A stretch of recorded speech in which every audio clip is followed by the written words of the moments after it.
একে তো দেখছি সারাদিন কোনো কাজকর্ম না করে শুধু খায় আর খায়। আচ্ছা, এই কথাটা কি ঠিক? তোমরাই বলো তো একবার।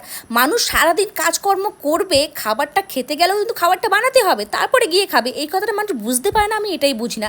আমার কিন্তু ইদানিং খাওয়ার ভিডিও নিয়ে সবাই অনেকই মন্তব্য রাখছে যে সারাদিন শুধু খায় আর খায়। ঠিক আছে, আমি খাচ্ছি, কিন্তু আমি তো খাবারটা বানিয়ে খাচ্ছি, কাজটা তো করছি। অ্যাকচুয়ালি সোশ্যাল মিডিয়াতে আমাকে যারা চেনো, আমার আত্মীয় স্বজন ছাড়া সবাই কিন্তু আমার ভিডিওর থ্রুতেই চেনো। তোমরাই বলো, আমি যদি কোনো ভিডিও পোস্ট না করি তাহলে কি তোমরা আমাকে দেখতে পারবে? আর যদি আমাকে দেখতেই না পারো, তোমাদের সাথে কি আমার পরিচয় হবে, বন্ধুত্ব হবে? কোনো কিছুই তো হবে না।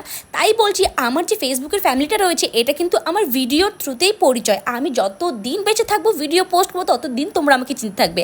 আজ বাদে কাল বাদে পরশুদিন বাদে আমি যদি সব কিছু বন্ধই করে দিলাম, তোমরা কি আমাকে চিনতে পারবে? কয়দিন মনে রাখবে বলো? আমি জানি না তোমরা এই বিষয়টা নিয়ে ভাবনা চিন্তা করো কি করো না, বাট আমি মনে করি আমাদের সময় যখন আমরা ছেলেবেলা ছিলাম, আমাদের সময় কিন্তু এতটা অ্যাডভান্স ছিল না কোনো কিছুই। এই সোশ্যাল মিডিয়া বলো, এত কিছু বলো, যদি থাকতো তাহলে হয়তো ছোটোবেলাকার অনেক স্মৃতি থাকতো।